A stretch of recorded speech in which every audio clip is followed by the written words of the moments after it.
In this video, I want to talk about being consistent, something I'm definitely not good at if you've been following this channel for a while. I'll get into why that is a little bit later on, but it's something we should all try and get a bit better at.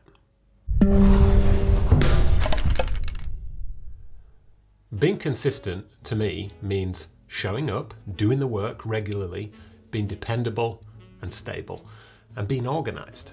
Those are all great qualities to look for if you want to hire someone to do a job for you. The opposite of that would be being erratic, unstable, and unpredictable. The kinds of qualities you'd probably want to avoid if you need something making on a deadline. An art director that hires you wants to know that you can deliver what they want in the style they like, when they need it, with no nasty surprises. If you can't do that, then you'll probably end up burning a few bridges along the way. Owen Davey, whom I spoke to on a live Q&A video recently, has been a very successful illustrator for a long time now, and he prides himself on never having missed a deadline. I'm not sure how many illustrators can say that confidently. It's really unusual to have that level of dependability.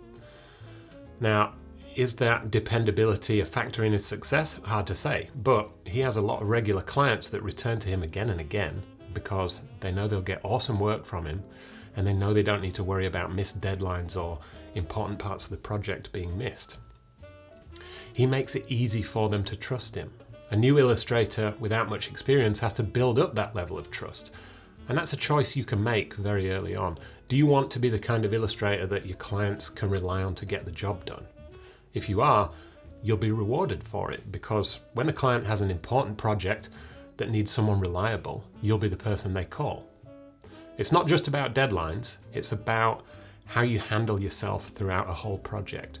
Do you do what you say you're going to do? Do you follow instructions? Do you remember the details? Even outside of projects with clients, being consistent in the way you work will make you better at your job. Are you showing up to your studio 2 days one week, 4 days the next, then taking a week off? Or are you there 5 days a week putting in regular practice? If you're practicing your skills, even just an hour a day, and making small incremental improvements, that will compound into enormous development over the course of a year. But if you're inconsistent with the way you work, you'll be forever taking 2 steps forward and 1 step back. If you've ever tried to learn a language or a musical instrument and you haven't practiced regularly, you'll know exactly what I mean. It's a big commitment to show up and do this every day, but if you can commit to 2 months or 6 weeks even, you'll see big improvements. A large part of success is just showing up and doing the work. Getting better at something we are learning or doing makes us want to do more of it and get even better. That's a powerful, positive feedback loop that you can get into to motivate yourself. The longer you do it, the easier it gets, because you'll be excited to keep going and keep improving. Let's say you're a new graduate going freelance full-time for the first time. You've got a limited amount of time to start getting paid work before you run out of money and you have to get a boring job. So it's in your best interest to get as good as you can, as fast as you can. I am definitely not a good example of someone who is consistent in all areas of my life. I read inconsistently, I exercise inconsistently, I'll eat healthy one week and then eat terribly the next. I'm a mess, but I'd say that's fairly normal for a lot of people. With this YouTube channel, I started it as a lockdown project, and it was very easy to be consistent at the start because I was excited about it, and frankly, I had nothing better to do with my time.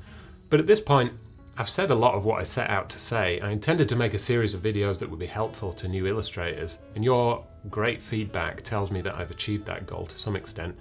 I will be posting more videos in the future, so don't forget to subscribe, but I've got no interest in making videos for the sake of it or to keep YouTube's algorithm happy. Doing that would be insincere for me. This is a hobby, I do it for fun. I don't need to be consistent. But if you want illustration to be your career, the thing that pays your bills, then being consistent is absolutely necessary. There are a couple of other areas you need to be consistent in with your illustration work. The first is your style. Some artists work in a couple of different styles, but if a client looks at your portfolio and sees 10 different styles you've been experimenting with, they won't know what to expect if they hire you. They'll see all kinds of incongruous illustrations that might as well have been made by different people. It's off-putting. The artists that have one consistent and recognizable style are the ones that become popular for doing that thing.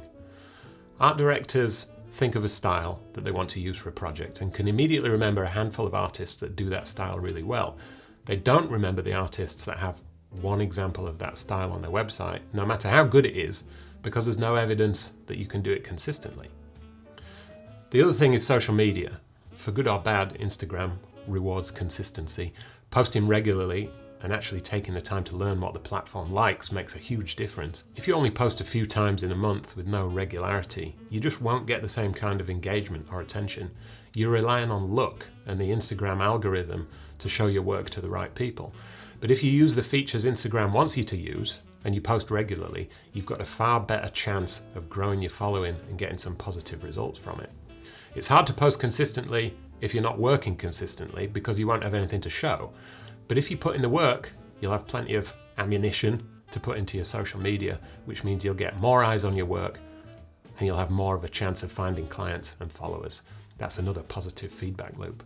It feels quite hypocritical for me to tell you to be consistent when I've not made any videos in months, but a lot of what I speak about in my videos comes from the mistakes I've made. Learn from my experience of doing things wrong for so long, then you won't have to bother making those mistakes. If you can do that, then all my many mistakes won't have been for nothing. You're welcome.